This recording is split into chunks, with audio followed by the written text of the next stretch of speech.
Hello and welcome to the This Works For Me Virtual Summit. I'm your host, Fate Watson. I am the director of the Faculty Development Center at Murray State University. If you are a faculty or a faculty developer and you are interested in learning about how you could do a virtual well-being challenge, well, you're in the right place because our guest today, Dr. Julaine Fowlin, will be providing us with some practical strategies to do just that. Dr. Fowlin, welcome. Thank you. Could you tell us a little bit about yourself, who you are, where you're from, and what you do? Well, as you said, I'm Dr. Jilliane Fowlin. I am currently at Vanderbilt University, where I serve as the Assistant Director of Instructional Design in their Center for Teaching. Prior to joining Vanderbilt University, I was at Auburn University Harrison School of Pharmacy for 5 years. Mm-hmm. My initial role was as a curriculum developer, where I developed their integrated curriculum. Mm-hmm. The year that I was at the pharmacy school, my role was the director of faculty development, and that's where I did most of the work for this challenge. And I'm also looking forward to bringing it to Vanderbilt University as well. Wow. I'm from Jamaica, and I think I would also share a philosophy that runs into this, where I believe that as human beings, we are a whole person, and everything in our lives connect to our core. And so this challenge is really bringing my professional area of expertise together along with my personal belief and philosophy. So this is all me today. Yes, and I'm just looking forward to really getting into what you did to do this virtual challenge. And I know that it's going to be relevant to both faculty and to faculty developers. And that's what I like about this conversation. So how did you become interested in doing a virtual well-being challenge? So the first thing was, I personally am naturally interested in well-being because I feel that we cannot be our best selves in any facet of our lives if we're not well. Like the saying says that you have to put your oxygen mask on first before you can help other people. And I recently learned about a term that's called self-full. So it's almost like a car. If there's no gas, you can't go anywhere. So if you're a faculty or a faculty developer, if you don't have the gas, or if you're not self-full, you can't contribute or have the outcomes that you desire as a faculty developer or as a faculty member. So the first thing was my personal interest. Mm-hmm. You know, in career world, whether you're interested in it or not is one reason, but if there is not a bigger organizational outcome, sometimes it doesn't matter. In my case, thankfully, there was. The Harrison School of Pharmacy had a strategic plan objective regarding work-life integration.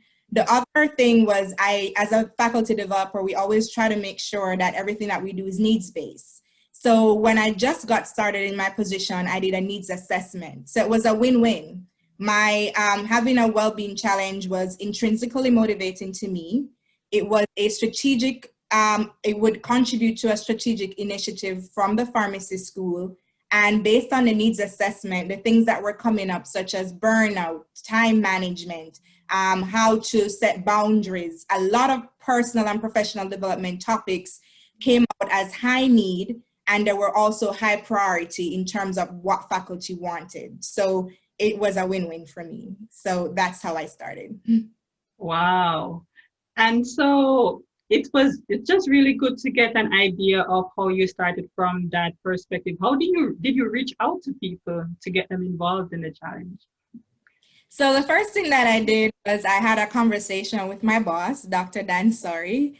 And at first I was thinking, well, people may not be interested in the challenge if there isn't an incentive. And let me backtrack a little bit. As I thought about the challenge, I decided to see, okay, then what can I connect with? A faculty member at the school was using this book that was called, it's called WellBeing, the 5 Essential Elements, and he used it with his students successfully. So about the challenge, I was like, well, if he used it, Dr. Taylor Stuper, if he used it and it was successful, maybe I should look into it. So I decided to look into the book, and I really liked the book because it talked about 5 elements. I've always believed that when we focus on one aspect of our lives and neglect the others, it's almost like we're malnourished. And even though if we have very high vitamin D and very low vitamin C, not because you're rich in vitamin D means you're healthy. And I really like that this book encapsulated well-being as having 5 elements to create this balanced person. So I talked about career, social, financial, physical, and community. So one, Taylor had done this book successfully. And I was like, would people be interested in it? Maybe we have to buy the book for them. And then my boss brought me back to the business element. When you look at the cumulative cost of buying a book, even though it's $12.49 for 60 or more people, that adds up to a lot. So he said, do an interest survey. Brilliant idea. So I did an interest survey, and it turns out 90% of the people were willing to buy the book. They were interested in doing a challenge. And so that was like, yay! Then after I did the global interest, then I moved on to commitment. So you're interested, are you ready to register? And so for registration, I also got permission to give 5 books out for free for the early birds. And so that was a win-win on mine. So I definitely advise doing an interest survey and then doing a commitment registration. Wow, that was a very good strategy there. So could you give us a peek at the challenge and some of the things that you did in terms of what it looked like? Sure. So because it's a virtual well-being challenge, I use Canvas. And as a faculty developer, you're thinking about how can you get high impact from anything that you do.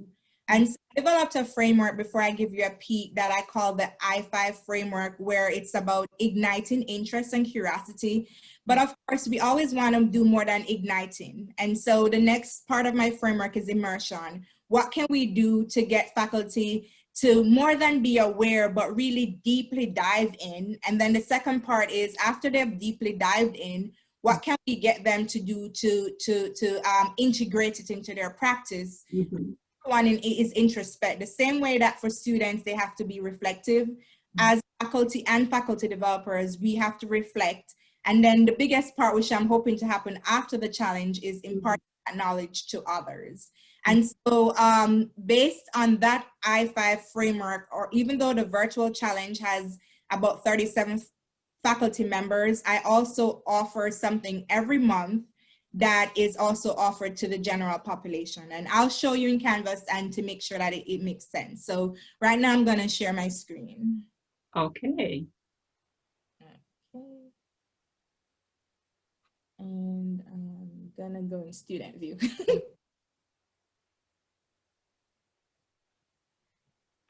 So this is the homepage, which I created. We had a question on the registration, and I'm going to be looking up. So if I look weird, that's fine. I have a second monitor.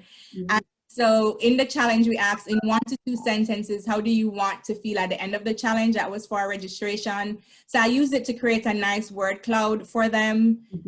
I also wanted to mention that Firm Faith had done an Alive challenge, and due to personal circumstances, I wasn't able to go through her entire Alive challenge, but the idea about doing a challenge was sparked from just 2 or 3 sessions that I attended with Firm Faith for her Alive challenge. So I just want to tell you thanks for that, Firm Faith. You're welcome. And so, this is the homepage for the challenge. And also, I'm just going to go to the syllabus for you to get an idea. So based on the book, remember the book, the 5 essential elements, we dedicate each month we do 1 element. In July, we had 2 sessions because it was about introducing career, but also the overall challenge. Then September, we moved to social, October financial, November physical, December community. And then in January, we want to come back again to see, okay, then after you've been through the 5, what are we going to do as we move forward without a structured approach? So we call it a graduation, and they'll assess, adjust, and sustain. As we think about this challenge, what we've done is, remember, I spoke about high impact as a faculty developer.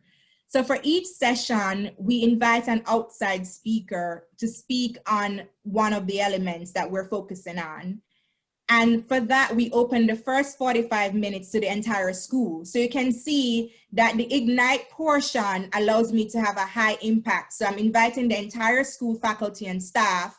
But then for the second 45 minutes, I'm focusing on those who want a deeper dive, those who want the immersion, the integration, and the introspection. And so that's why I like the structure of this. So you have a piece of it, which is a non-canvas piece, invite somebody, and everybody gets to come to that, and then the 45 minutes. So in that 45 minutes, we usually do a debrief on the prior session, and then we go into more details about the expectations. So what I'm gonna do is I'm just gonna go into modules.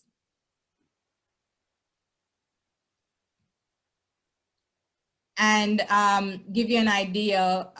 So in the Start Here section, the book comes with a WellBeing Finder quiz, which allows you to see how you're doing. And one thing that we did was we asked everybody to take the WellBeing Finder and enter their scores as aggregate. We didn't want anybody to feel that we wanted their personal information, and we wanted this to be a collaborative approach. So everybody who wanted to be a part of the virtual Canvas piece of the challenge, or the virtual wellbeing challenge, had to commit to purchasing the book and doing the WellBeing Finder and entering their scores as aggregate. And when you look here, if you go to discuss pre-WellBeing Finder aggregate results, I'm just gonna click on it a little bit for you. And right here, what I've done is I made our results public. So here you're not seeing anybody's results, you're just seeing the aggregate results. And so as you can see in the challenge, we have our overall well-being, which 12 people are in what they're calling thriving. And the 40 to 69, those are the people who are, I think that part is struggling, and then 0 to 39 is suffering. And then down here, we have also the scores, we ask them to enter it. So nobody knows who entered what, but as a community, we're already starting with what that looks like for us as a group. We're in this together. Wow. So I'm gonna go back here and go back to my modules. And right now we are in the social module, and we did career, which had a lot of activities, but since we're in the social and it's kind of the pandemic, I'm just gonna share a little bit. So each module starts off with an introduction where I tell them what the module is gonna be about. I do an overview of the activities, and I also have them do some essential questions. So from an instructional design standpoint, sometimes we share objectives, like formal objectives with our students. In this situation, I had goals, and I chose to, because I wanted to get their introspection going, based on the book, I decided to share essential questions, those of you, and so like, what is the relationship between career and social well-being? So those are some of the things that we did. So I'm gonna go back to modules and just give you an overview of the social element. And so at the end of the chapter in the book, they always have recommendations for boosting that element. So one of the recommendations that they had for boosting that element is to have more interactions with your social community. And so I just listened to Calm, and that's one thing that I wanted to point out, that as I was doing this challenge, I was going through the journey myself. Oh, and I also deliberately developed each module staggered so that I can use information that the challengers are giving me, as well as new information that I'm getting myself. And so I was listening to Calm one day, and the person was doing a gratitude module. And I realized, well, as we think about gratitude, it helps us to focus on what's important to us and our community and different things. And so the first thing that we did was a gratitude countdown, and that brought us all together. Every module, we have some focus on goals, whether it's goal for that element that you want to continue or a previous goal. And then the book also talks about being a part of networks that are strong. And a lot of times when we think about social, we think about what's in it for us. You want to be a part of a rich social network, you have to think about how you strengthen your network. So that was the other activity. We had an optional activity about social cleansing. So if you feel like you're in a toxic environment, and I made this optional because I didn't want anybody to feel, and I can click on it, didn't want anybody to discuss it. So in this module, we just have a section that talks about don't letting people suck your energy, but you can feel free to discuss it in their circles or with a therapist or a trusted friend. So let me back up a little bit. I talked about circles. So there's several elements. We have the big school that we share. Welcome to the pandemic, a car is passing. We have a big school approach. We have the challenge approach, but then we also have within the challenge small circles of about 5 or 6 people. And that allows it to have the connection at different levels. And that's why I mentioned the term circles. I thought circle was a nice way rather than group. Almost like you're in a trusted circle. Right. And I'm gonna stop sharing because I think I've said a lot, but the other module that we'll be moving on is financial, which is not released yet, but it will be released soon. And then in that module, we're gonna have them pitch a giving project, because the book talks about by giving, we boost our well-being. In community, we're also gonna have them do a mission statement, because when we live in communities that are tied to our mission, that kind of help us. And for physical, they focus on sleep, nutrition, and exercise. And so we'll be having people share what works for them in that. So you can see it takes a module approach based on each element. And there's certain features in the modules that are consistent that allows people to navigate. So in instructional design language, we have a schema that is consistent. So once you do one module, the expectation is pretty clear about what is to come. Yes. And Dr. Fowlin, if you could go back, or you stop sharing. I can share again. Yeah, because if you could just go back to the schedule, because this challenge is just so rich. I know you're just hitting the surface here, even in terms of the social one. But when you look at the schedule for this challenge, you have the career. And when you look at the career, just at a surface level, I know you have a lot packed in. What are 1 or 2 things that would be in the career section? So I could show you the career section, or I could just talk about it. What's better for you? However you would like. You could give us a peek, but you don't have to go into all okay. Of let me go back here. So for the career section, it was very deep, and it was our longest one. The book says people will probably get sick and feel depressed, but they realize that when somebody has lost their career well-being, it's one of the hardest things to get back. And so one, because we were introducing well-being overall and career, we gave them a longer time. So we actually had a coach, Coach Ayana O, who agreed to work with us. I met her on a virtual annual clarity retreat that I did with Carrie Ann Rockamore. And she agreed to help us. So she did a time management workshop for the entire school, and also worked on a smaller level with the group. And that was very good. So we had them do goal setting. We also had them recruit their personal board of directors, because once you have people who support you, that's very important. A lot of faculty, and this is for faculty members, sometimes we count on the mentor that's given to us, or just our internal resources. And the evidence has shown that when we have external people that supports us, not necessarily external, but sometimes you need a safe space. I may not necessarily want somebody at Vanderbilt University, and you may not want somebody at Murray State because you feel like you don't know where that information is going to go. Having those external people helps. And then, in academia, the art of saying no. Boundaries. So we had that as well. And after every element, we do a win, challenge, and next steps, because we want people not to focus, and it's a no blame, no judgment environment. So everybody must have a win. What are your challenges? And then what's your next step? And the last thing I want to mention, we also had an option of a badging. So if you feel like you want to get evidence out of this, that I've been through this challenge, I've conquered this element, we also have an opportunity for you to acquire a badge for each element. Wow. So you have a number of things packed into this challenge. And one of the things that I thought about as I listened to you, I said, wow, our viewers might be thinking this is a lot to do. How did she even get these speakers? You know, I know you mentioned one person that you met um, at a program that you were participating, but in general, how did you get the speaker without even going into too much detail? How do you get speakers for this? Mhm. So the speakers are based on people who I have interacted with. And so Coach Diana O and the person who's coming for financial, Kelly Wilson, were people who I interacted with. Mhm.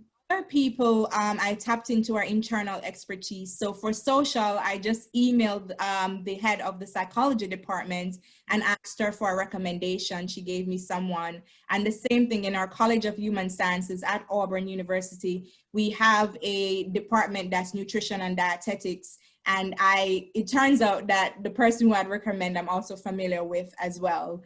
And so Dr. Onikia Brown. And so I was able to, both from my own interactions outside of Auburn University as well as internally. Yeah, so this is doable for someone who is at a university. They could use people that are there plus a few people that they have met outside. Mm-hmm. So you had the modules in Canvas and you had the speaker. Just give us a big picture in a couple of sentences of what really happened, how you bring together the speaker and the modules in Canvas, just as a recap. Right. And so I create a flyer and I send that out to the school and anybody can come to that. But prior to sending out the flyer, I'd save the dates, invites to the challengers, because honestly, if the people from this outside of the school comes, it's great. But I really want the people who have committed to doing the work to be there. So I send that for save the date. I also record the speakers and put them in Canvas because sometimes people are not able to come. Prior to the speaker coming, I meet with the speaker. I go through the book and I ask them, based on the book and your own expertise, what would you have our faculty do, our faculty and staff do? So it's a very rich collaborative effort, making sure that everything is connected. The book is connected to the speaker is connected to the book, and the speaker then gets connected with the content. So it's all connected and aligned. One of our favorite words as faculty developers or instructional designers, alignment. Okay, wow. So going back to the framework that you mentioned, what would you suggest for someone who may not necessarily have the time to do all five? I would suggest starting with just one, and most importantly, starting with what resonates with you. One of the beauty about this is I am able to give because I have been going through the journey myself. So every excitement I share with faculty is my own excitement. I'm not faking it. I'm actually going through it. When we do career goals, I've had to share with them, well, I had to change my goals because in the process, I was transitioning my job. And the same thing you made. So it was just like a beautiful process. And remember, you can't give what you don't have. Not something that is domain specific, it's human specific. As a faculty and as a faculty developer, the first thing that you are is that you're human. And so let us take some time to reflect on, where am I on my journey? What have I learned on this journey? And what do I have to give? And as we think about that, that's the best place to start. And career is one of the highest, like I said, and it has so much components to it.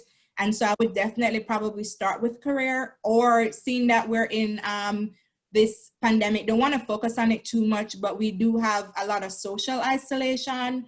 And so social was one area that you may want to start with, but the elements are connected.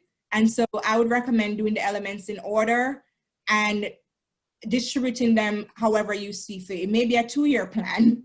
It may be a 1-year plan, whatever feels best to you. Wow.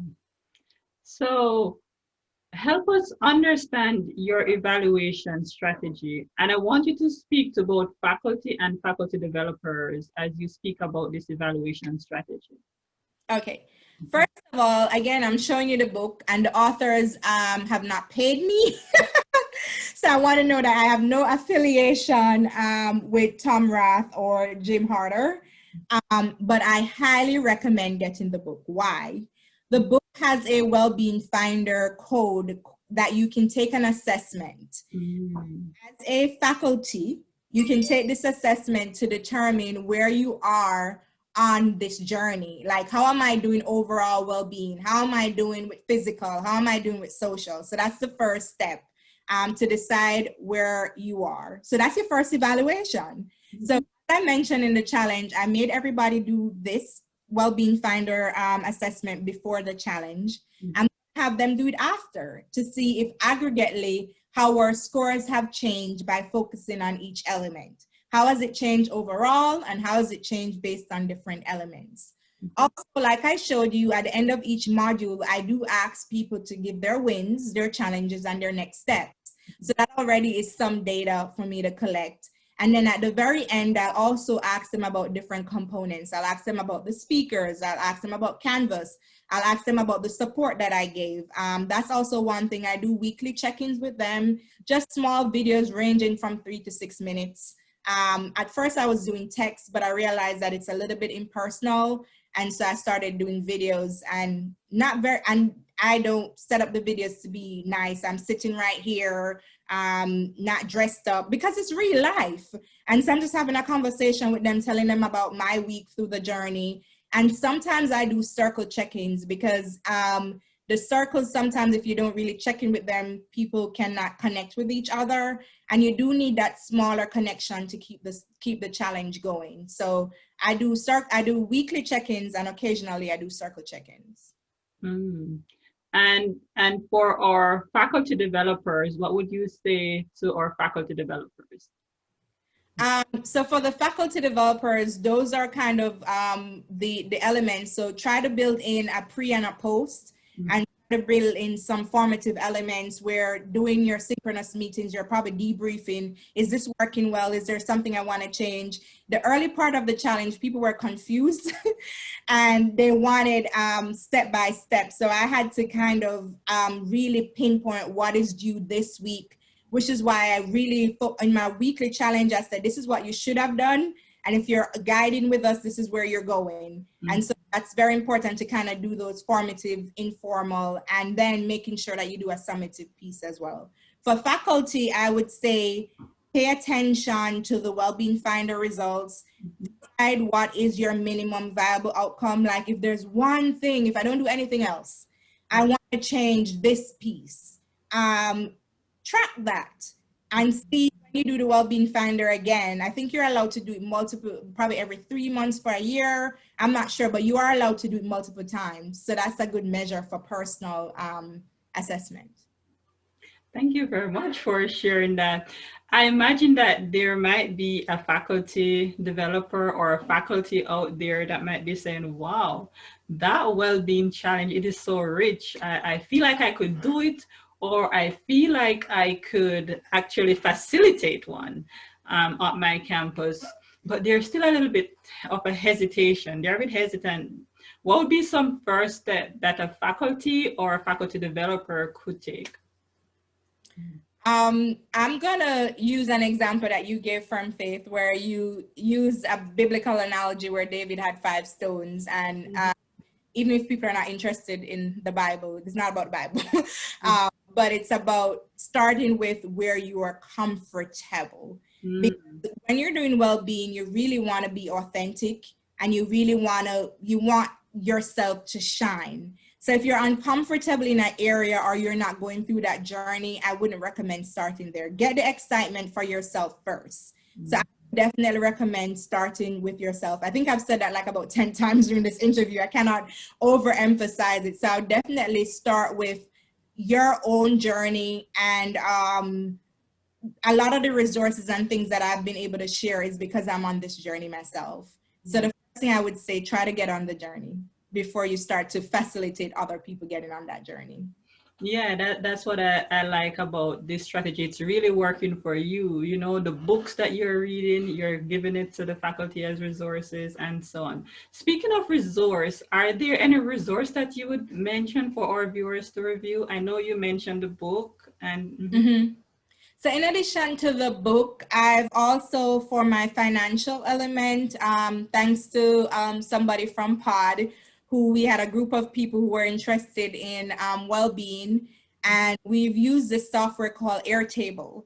And I collated some financial well-being resources, and within that pod space, they've also collated some well-being resources, and I'll be adding to that as well. So I will make those 2 Airtables available to faculty.